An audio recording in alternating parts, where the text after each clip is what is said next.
ተፈጥሮክ በጥቅሉ የሚያመለክተው ፍጥረታዊውን ዓለም ነው። ሁሉም ሕይወት ያላቸውና ሕይወት የሌላቸውን ነገሮች፣ እንስሳትን፣ እጽዋትን እና አካላዊ አካባቢን ያጠቃልላል። እንደ የአየር ሁኔታ፣ ተራራ እና ባህር ያሉ እነዚህ ንጥረ ነገሮች የሚቆጣጠሩትን ሕጎች እና ሂደቶች ያካትታል። ሰፋ ባለ መልኩ ተፈጥሮም እንደ አጠቃላይ አጽናፈ ሰማይ የአንድን ነገር ውስጣዊ ባህሪ ወይም ሕገ መንግሥት ሊያልፍ ይችላል።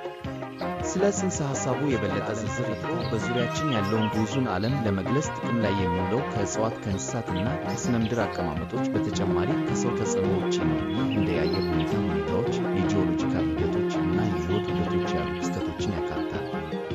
ስለ ጽንሰ ሐሳቡ የበለጠ ዝርዝር ተፈጥሮ የአንድን ነገር ተፈጥሯዊ ተፈጥሮ ወይም ሕገ መንግሥት ሊያመለክት ይችላል። ለምሳሌ አንድ ሰው ስለ ቁሳዊ ባህሪያቱ ወይም ስለ ሰው ተፈጥሮ ስለ መሠረታዊ ባህሪያቱ በፍልስፍና አውድ ውስጥ ተፈጥሮ ከሕይወትና ከለውጥ ጀርባ ያለው ኃይል ሆኖ ሊታይ ይችላል። ከመሳሰሉት ጽንሰ ሐሳቦች ጋር በማነጻጸር እንደ ኢንትሮፒ በይበልጥ በሚያጠቃልለው እይታ ተፈጥሮ ከሰው ፈቃድና ሐሳብ ውጪ ያለውን ነገር ሁሉ የሚያካትት የቁሳዊ እውነታ ድምር ሆኖ ሊታይ ይችላል። 5 የሕይወትና የድጋፍ ምንጭ ብዙዎች ተፈጥሮ ለሰው ልጅ ወሳኝ የድጋፍ ምንጭ አድርገው ይመለከቱታል። ምግብ፣ ውሃ፣ አየርና የተለያዩ ሀብቶችን በማቅረብ ለሕልውናችን እና ለደህንነታችን ውጥረትን ለመቀነስ እና ደህንነትን ለማሻሻል የተለያዩ እንቅስቃሴዎችን ያካትታል።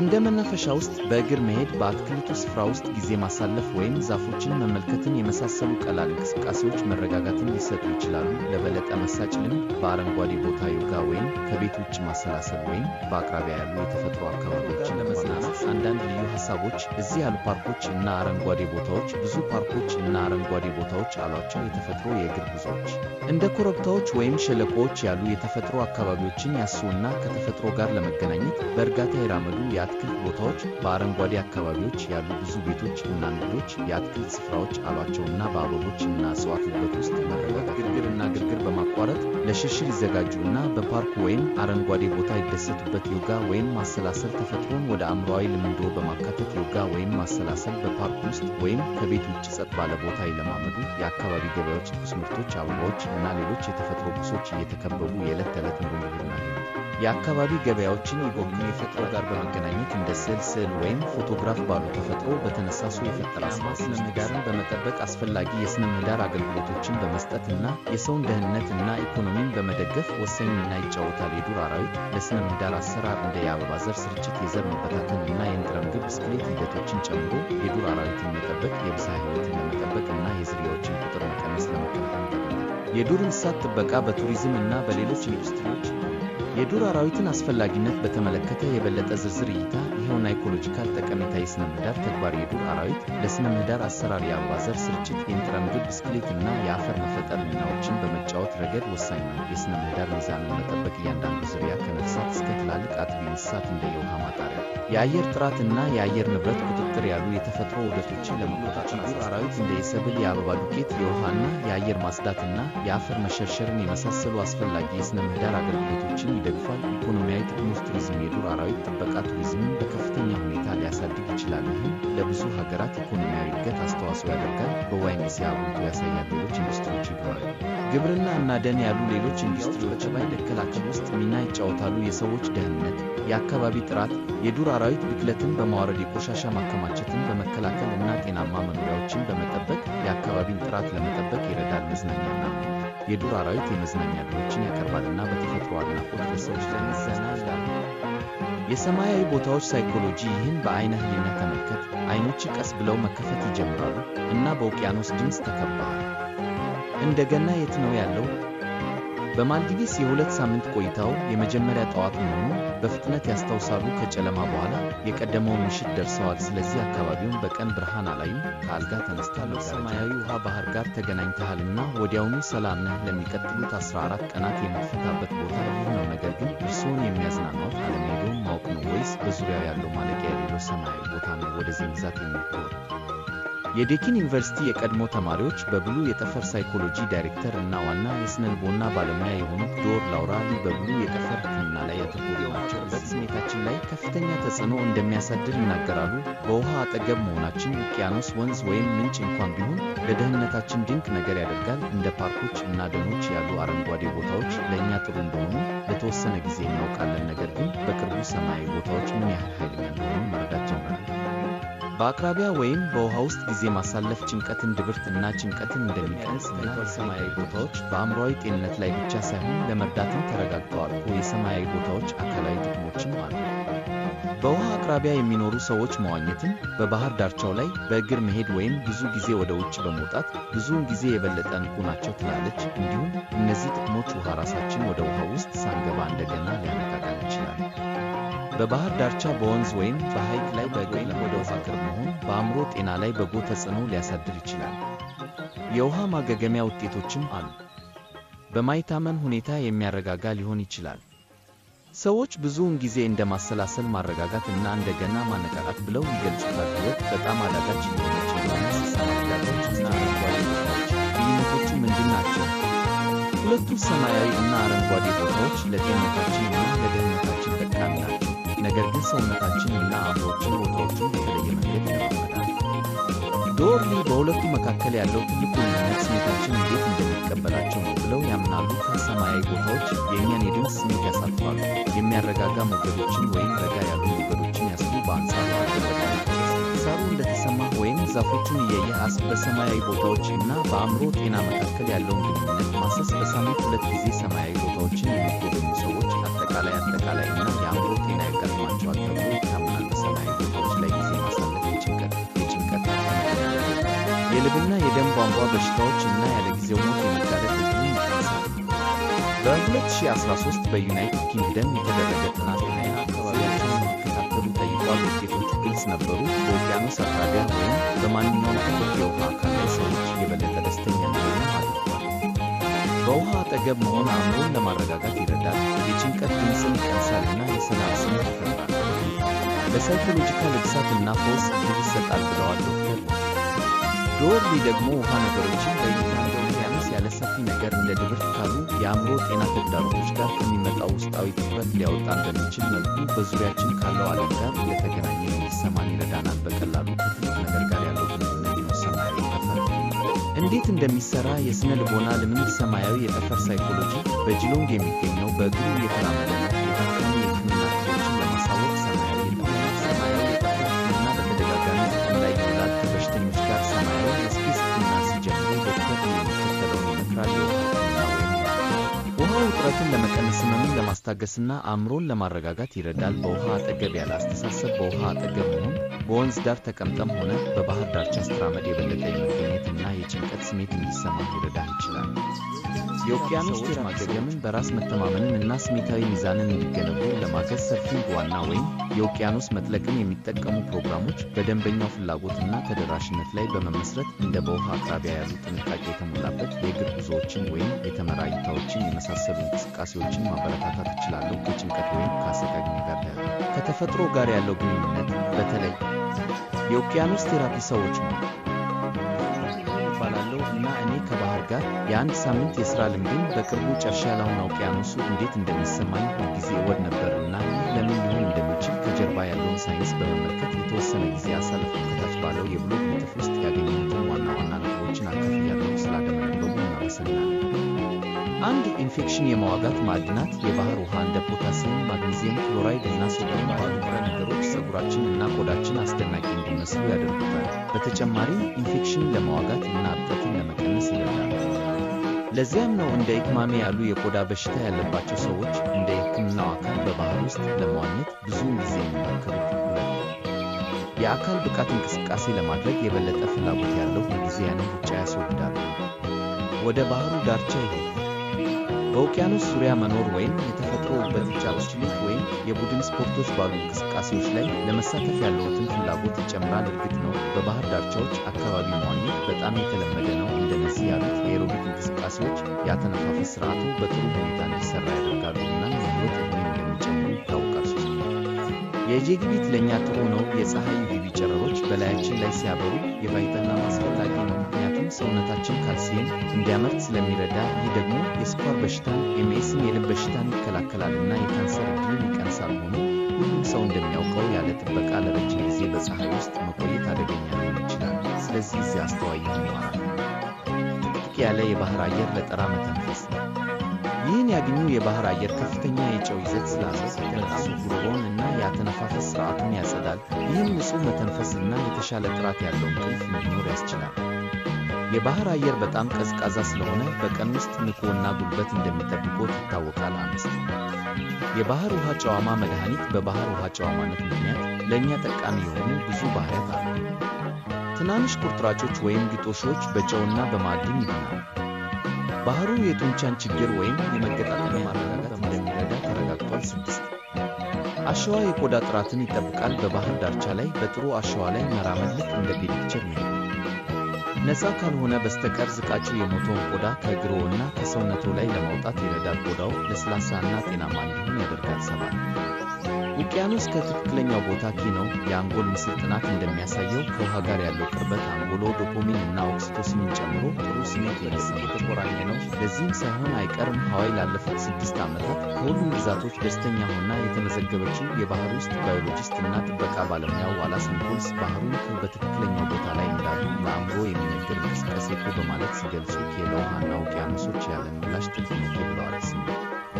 ውጥረትን የሚያስታግሱ ሞገዶች የማዕበል ድምፅ አእምሮን ለማዝናናትም ተረጋግቷል። ሞገዶች ወደ ውስጥ ሲገቡ ሪትመል ሲስተም ይሰራል። ይህም አንጎልን ይቀንሳልና ዘና ለማለት ይረዳል። ሹስተር ይህንን እንደ አእምሮችን ቀስቃሽ ማድረግ ሲል ገልጿል። ይህ ሂደት ለጭንቀት ስሜቶች ተጠያቂ የሆነው የአንጎል ክፍል እንዲቀንስ ያደርገዋል። እንደ ርኅራኄና ትውስታ ያሉ አካባቢዎች ግን ያድጋሉ። 9 ቀዝቃዛ ውሃ አእምሮን እና አካልን ያድጋል።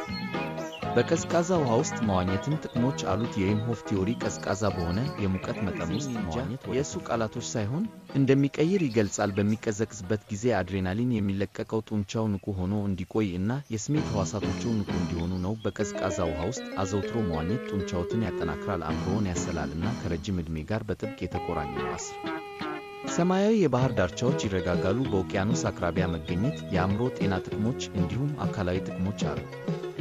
በሪቻርድ ሹስተር የተካሄደው ሳይንስ ቀለም አቅራቢያ ብቻ ብዙ ሰዎች ከመረጋጋት እና ከመረጋጋት ስሜት ጋር እንዲቆራኙ አድርጓቸዋል። በውቅያኖስ ላይ ማየትም ዘና ያለ የማሰላሰል ሁኔታን ያስከትላልና የአንጎል ሞገዶችን ድግግሞሽ ከባህር ጋር እንዲዛመድ ሊለውጥ ይችላል። ባህር አጠገብ መሆን ለአእምሮ ጥሩ ነው። ከ400 ማይል በላይ የባህር ዳርቻ ጋር በካውንቲው አቋርጦ ወደ ባህር ጥሩ መዳረሻ በማግኘታችን ዕድለኞች ነን። እንደ እውነቱ ከሆነ ከባህር ዳርቻው ከ20 ማይል በላይ የራቀ የውስጥ አካባቢ የለም። መልካም ዜናው በባህር ዳር መሆን ለአእምሮ ጤንነቱ በማይታመን ሁኔታ ጠቃሚ ነው። የእኛ ዳሰሳ የኮርኒሽ ነዋሪዎችን አሞኝ በመጀመሪያው መቆለፊያ ወቅት የጭንቀትና የመንፈስ ጭንቀት ምልክቶች ያሳይ ማስረጃ አግኝቷል። ስለዚህ በዚህ ሐሙስ የመናገር ቀን አካልና በኮርንዎል ውስጥ ያሉ ነዋሪዎችን ከድጋፍና መረጃ ጋር ለመርዳት በዚህ መቆለፊያ ውስጥ ሰዎች ደህንነታቸውን በንቃት የሚንከባከቡባቸው ጥቂት መንገዶችን ለማየት እንፈልጋለን። በዚህ ጽሑፍ ውስጥ ከባህር ዳር መገኘት ለምን ለአእምሮ ጤንነታችን ጠቃሚ እንደሆነ እና እዚህ ኮርንዎል ውስጥ ያለን ይሆናል በተሻለ ሁኔታ መጠቀም እንደምንችል እድገት ሰማያዊ ጤና ከጊዜ ወደ ጊዜ በደንብ የተጠና ርዕስ ነው። በዓለም ዙሪያ ያሉ ባለሙያዎች ለምን እንደ ባህር ያሉ ሰማያዊ ቦታዎች አካላዊና አእምሮአዊ ደህንነታችንን እንደሚያሻሽሉ እየፈለጉ ነው። ብዙዎች ባህሩ አስደሳችና አስማታዊ ባህሪ እንዳለው ያምናሉ። እናም ሳይንቲስቶች አሁን ይህንን መብት እያረጋገጡ ነው። በውሃ አጠገብ መሆን ሰውነትን እና አእምሮን ያድሳል፣ ጭንቀትን ይቀንሳል። ግዙፍ ምርምር እንውሰድ። ወደ 26,000 የሚጠጉ ምላሽ ሰጪዎች የዳሰሳ ጥናት መረጃን በመጠቀም ተመራማሪዎች በባህር ዳር መሆን ላይ ስላለው የጤንነት ተጽዕኖ በጣም ዝርዝር ከሆኑት ውስጥ አንዱን አካሂደዋል። ውጤቱም የማይታመን ነበር። ሌሎች ተያያዥ ጉዳዮችን ከግምት ውስጥ በማስገባት በእንግሊዝ የባህር ዳርቻ አቅራቢያ ባሉ ትላልቅ ከተሞች እና ከተሞች መኖር ዝቅተኛ ገቢ ላላቸው ቤተሰቦች የተሻለ የአእምሮ ጤንነት መሆኑን ጥናቱ አረጋግጧል። 00 የስማርት ተጠቃሚዎች ደህንነታቸውን በተለያዩ ጊዜያት የባህርና የባህር ዳርቻ ቦታዎች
በጣም ደስተኛ ቦታዎች ሲሆኑ ከከተማ አካባቢ በ6 ነጥብ ከፍ ብለው ተገኝተዋል። ተመራማሪዎቹ በኤግዚቢሽኑ ላይ በመሳተፍ እና የቤት ውስጥ ሥራዎችን በመስራት መካከል ያለው ልዩነት ብለው ገልጸዋል። በባህር ዳር መሆን የአእምሮ ጤና ጥቅሞች የማሰላሰል ሁኔታ ብዙዎቻችን በባህር ውስጥ የበለጠ ዘና ያለና ሰላም ይሰማናል። በቀላሉ ወደ ባህር ማፍጠጥ የአእምሮችንን ሞገድ ድግግሞሽ ይለውጣል፣ ወደ መለስተኛ የማሰላሰል ሁኔታ ያደርገናል። ሰማያዊ ቀለም ከመረጋጋት እና ከሰላም ስሜት ጋር የተቆራኘ ሲሆን ማዕበልን ማዳመጥ እና የባህር ማበጥ በተፈጥሮ አእምሮን ያረጋጋልና ያዝናናል። ትኩስ ጨዋማ የባህር አየር በአሉታዊ ሃንስ የተሞላ ነው። ጭንቀትን ያስወግዳልና የባህር ዳር መሆናችንን የአኗኗራችንን ፍጥነት እንድንቀይር ያስገድደናል። ይህም መረጃን እንዴት እንደምናስብ እና እንደሚያስተናግድ ሊለውጥ ይችላል። ከፍሪኔቲክ ዲጂታል ዓለም በመውጣት እና በአሁኑ ጊዜ ሙሉ በሙሉ እንድንገኝ ጊዜ እንድንወስድ በመፍቀድ ፍጥነት መቀነስ እንችላለን። ማዕበሎችን እና የዱር አራዊትን ስንመለከት አተነፋፈሳችን ይቀየራል፣ እናም ትኩረታችን ከራሳችን ወደ ውጭው ዓለም ይሳባል እና በአስፈላጊ ሁኔታ ሚዛኑን የጠበቀ እንዲሆን እድል ይሰጠዋል ይላል ሊዝ። በሰማያዊ ቦታዎች ውስጥ ያለን ጊዜ ሳናውቀው እና አውቀን በሥርዓተ ምህዳራችን ውስጥ ባሉ ሁሉም የሕይወት ዘርፎች መካከል ያለውን ግንኙነት እንድንገነዘብ ያስችለናል። ይህም ረህራዱን የሚያበረታታ እና ማንኛውንም የመገለል ስሜት የሚፈታ ነው። ምስጋና በተለይ በአሁኑ ጊዜ ሁላችንም እያጋጠመን ካለው የማያቋርጥ ፈተና አንጻር ወደ አሉታዊ አስተሳሰብ መንሸራተት ከአፍታ እንኳን ቢሆን የምስጋና ፍንጭ ከመሰማት መውጣት አንችልም። ይህም ለደህንነት ጠቃሚ እርምጃ ነው። በአሁኑ ጊዜ በዓለም ላይ ብዙ ነገር እየተካሄደ ባለበት ሁኔታ ወደ ውብ የባህር ዳርቻችን የሚደረግ ጉዞ በዙሪያችን ያሉትን ሁሉም አዎንታዊና ውበቶች ለማንጸባረቅና ለማስታወስ ጥሩ መንገድ ነው። ሁላችንም ጊዜ ወስደን በእርግጥ ይህንን ጊዜ በተቻለ መጠን ያለ እሱ በአሉታዊ ነገሮች ውስጥ ልንጠመቅ እንችላለን። ይህ ፈጽሞ መራቅ የሌለበት ነገር ነው። ያስታውሱ፣ ሁልጊዜም ምላሽ ሰጪ ክፍተት ማግኘት እንችላለን።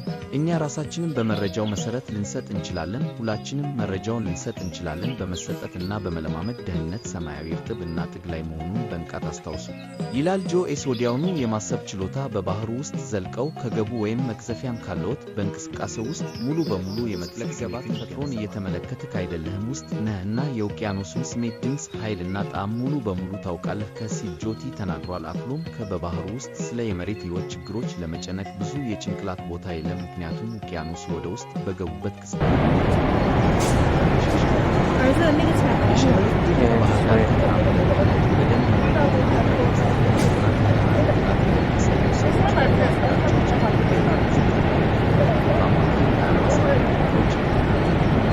በተመሳሳይ መንገድ ወደ መሃል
ስሜት፣ እንቅስቃሴ፣ እሽታና ተግዳሮት።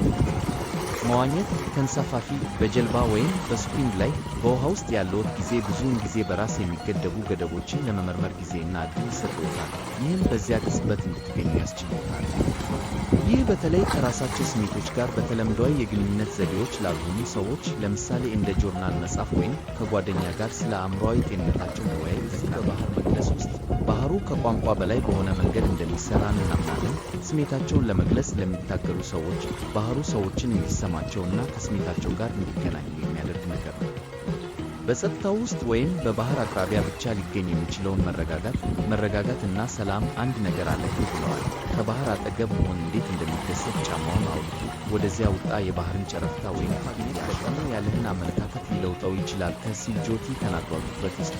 በባህር ዳርቻ ላይ በእግር ይራመዱ እና የመሬት ገጽታው ብርሃን፣ ቅርጾች እና ቀለም እንዴት የነገሮችን የሽግግር ተፈጥሮ እንደሚያስታውስ ይመልከቱ ይላል ሊዝ። በአካባቢያችሁ የባህር ዳርቻ ድረስ በእግር ይራመዱ እና የስሜት ሕዋሳቶቹ ሁሉም ነገር እንዲወስዱ ያድርጉ። ማዕበሉ እንዴት እንደሚሰበር ይወቁ፣ ነፋሱን ያስተውሉ ሲል ጆቲ ወደ ማግኘት ይውሰዱ። ድጋፍ እና የደህንነት ምክር ሊሰጡ የሚችሉ ብዙ ቡድኖች አሉ ይላል ሊዝ። ጥሩ ቀን ከሆነ ለመጥለቅ ወይም ለመንሳፈፍ ሂድ፣ እዚያ ግባ። ተፈጥሮን በእውነት የተቀበልከው የስኬት ስሜት ቀኑን ሙሉ ከእርሶው ጋር ይቆያል ሲል ጆቲ አክሎ ተናግሯል። ማንኛውም ውሃ እንዲህ ያደርጋል። ከባህር ዳርቻው በጣም ይርቃል። የባህረ ሰላሳችን የውሃ ተፈጥሮ ወንዞችን ከዱር አራዊት ጋር በመተባበር እና እንደ ፎቶግራፍ የፈጠራ ችሎታችንን እንድንለማመድ ያስችለናል ይላል ሊዝ። የዱር አራዊትን ፈልጉ፣ የድንጋይ ክምችት ቦታ ይስሩ፣ ዛጎሎችን ይሰብስቡ እና የዱር አራዊትን ይመልከቱ ይላል ጆኤስ። የባህር ዳርቻ ባህልን ይቀበሉ።